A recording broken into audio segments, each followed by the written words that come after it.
Son o mar, meu corpo informe, sen dimensión e sen razón, me leva para o silencio onde o silencio dorme, enorme. E como o mar dentro da treva, nun constante arremeso largo e aflito, eu me espedazo en van contra o infinito. Entón, di o conto sobre este bello mariñeiro cheo de medo. Do mar, ficara o salitre incrustado nas rugas da pel e unha ollada líquida de home afeito a horizontes oceánicos. E un perpetuo extrañamento polas distancias cortas. Desde que voltou á vila, o mariñeiro acostuma ir ao bar de sempre pola mesma rúa.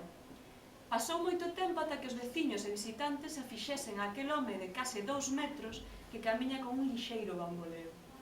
Moitos meses ata que as persoas deixaron de ollar fixamente para a cicatriz que lle afeaba a cara. Unha cicatriz que non chegaba a deformar o rostro, mas que lle daba un certo aire de personaxe literaria. Ante aquela visión de home bravo, ninguén puido sospeitar do seu medo. Un medo antigo e primixenio a afogar. Aquel paradoxo tiña o desasosegado desde había máis de 50 anos, desde a primeira vez que embarcou e sentiu directo no corpo a inmensidón e a incerteza. Agora, de volta á vila, o pánico fora desaparecendo ante a firmeza da terra e camiñaba todos os días ata o bar á mesma hora, encontrando os mesmos rostros acima dos mesmos corpos. De entre eles, ficaba especialmente fascinado pola Florinda, unha muller de 40 e tal que levaba 20 criando bichos da seda. Poñía tanta atención naquela actividade, tanto cuidado, que podía parecer que estaba salvando o mundo.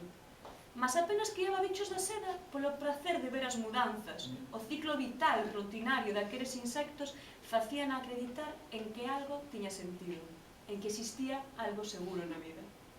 Os bichos da seda, pensaba o mariñeiro, todos os días, ao saudar a Florinda, son como eu. O seu único obxectivo na vida é a morte. Mas eles deixan os ovos para outros bichos da seda nacer, e eu non deixo nada, nen pasado. E ese pensamento atormentaba-o até o segundo copo de viño. O seu pasado desaparecera case ao mesmo tempo que entrara por primeira vez nun barco. Ao voltar á vila, ninguén lembraba que nacera ali. Ollábano como estranxeiro, ou pior, porque o estranxeiro aínda tiña o valor da novidade, do exotismo. El non.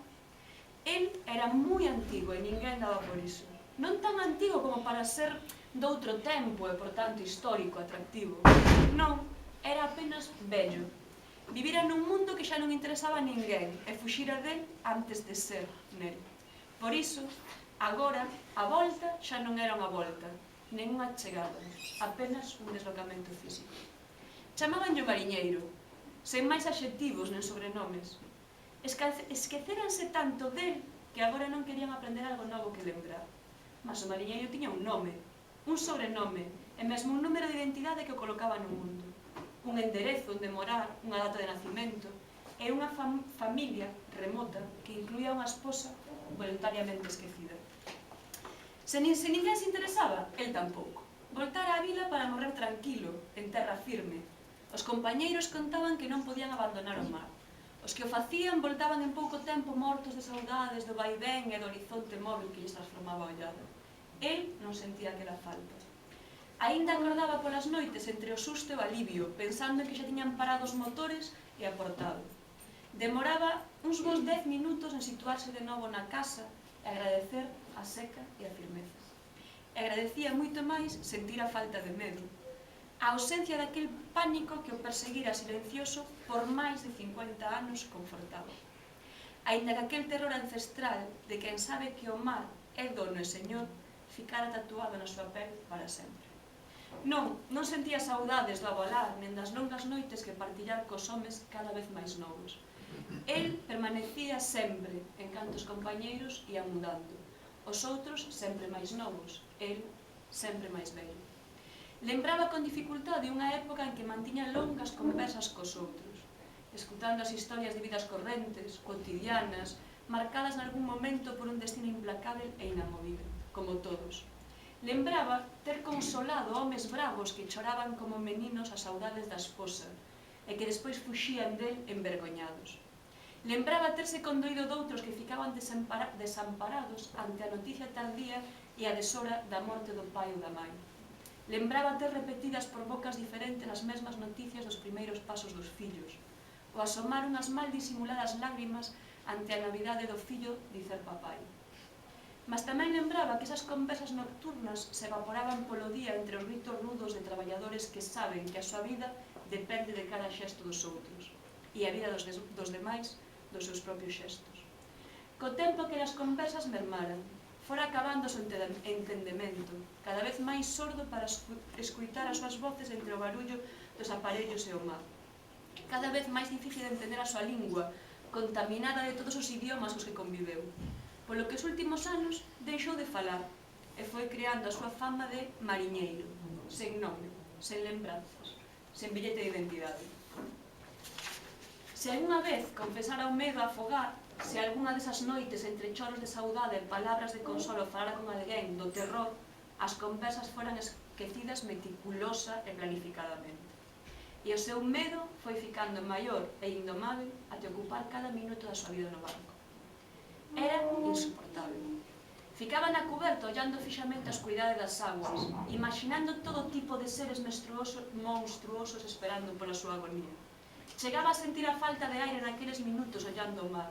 Comezaba a expirar cada vez con máis dificultade, asfixiado, sentindo a agua encherlle os pulmóns.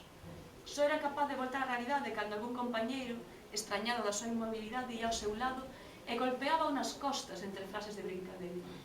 Co barullo o pesadelo desaparecía e unha humillación íntima sustituía o medo. Entón decidiu voltar àquela vila en que tiveron a infancia, embora ninguén soubese dela. Na volta tivera a mesma dificultade para comunicarse que nos últimos anos no barco. Tentara conversar cos outros homes no bar de a diario, mas ninguén entendía a súa lingua indefinible e ninguén tivo vontade de descifrala. El tampouco apurou o esforzo, non tiña moito que contar e o que tiña nunca o contaría. A falta de conversas engadeu interese ao mito, a súa fama e o predominio dun físico desaxeitado impediu que alguén reparase no cuidado con que acometía calquer movimento, nen na exagerada delicadeza que poñía en cada xesto. Trazaba o espazo polo que pasaba coa beleza dunha coreografía, e aquela arte ficaba enterrada ante a ollada dos outros, incapaces de ver nada alén da cicatriz do rostro e a altura desmesurada. Mas si, os seus días na vila estaban cheos de paz e silencio. Co tempo, mesmo a súa presencia ficou amortiguada na habitual decorrer dos días, esquecido para sempre. Esquecido, se non fora porque a súa morte veu remexer as conciencias e provocar unha solidariedade e afecto que nunca provocaran vida. Unha certa aureola de lenda envolveu o seu último día na terra, que foi tamén o seu último día no mar. A lenda non comezou de mañá, cando se ergueu cedo, como todas as mañás, e arexou a porta o seu corpo gastado de vello, nen cando antes do almorzo camiñou cara ao bar para tomar os seus viños e encontrou Florinda, criadora de bichos de seda. Nen sequer comezou a lenda cando saiu do bar e, por primeira vez en moito tempo, mudou o seu habitual camiño para dar un paseo polo porto. Tal vez unha chamada daquel mar tan temido e tan temido. Tal vez apenas o cansanzo dos días sen fin e sen mudanza. Aquel paseo foi longo. Se tivese demorado menos o final do conto sería outro, porque xa disposta a voltar a casa, dando outra ollada no mar, distinguiu a uns escasos 100 metros do porto un corpo que luitaba ferozmente. Tentou acreditar que non había perigo, que aquel corpo flutuaba baixo o control do dono. Fixo un esforzo para acreditar que non era necesaria a súa axuda. En breves minutos sabía que non tiña opción, ou fuxir daquel canto e vivir aos poucos anos que lle restaban, coa morte daquel mozo na conciencia, ou desafiar o medo. Entrou no mar. Nadou con unha técnica de quase deportista tentando ollar o mínimo posible as profundidades. E case sin dificultade, chegou onde o mozo xa comezaba a desistir. Foi capaz da casualidade con que se deitou unha crianza. Confirmou que estaba vivo e a salvo, embora sofocado e sen aire. Entón, foi cando o mariñeiro se colocou de pé en frente ao mar. Sorriu brevemente, con medio sorriso do lado direito. Comezou a camiñar dentro da agua, sentindo como o frío lle xelaba as pernas, o estómago, as costas.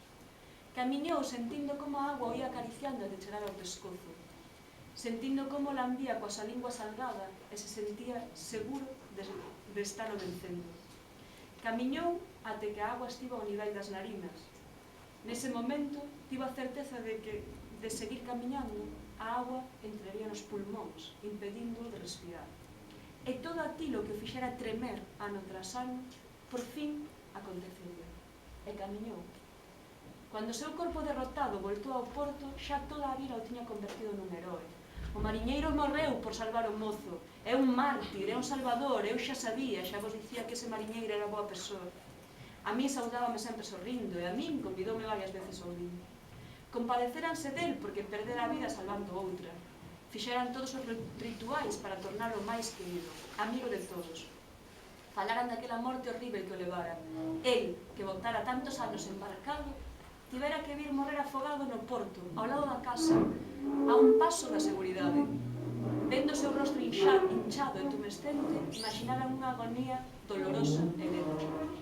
Ninguén puido supoñer que a súa morte fora placible e que aquel último minuto no mar conseguira confortarlo. E ese é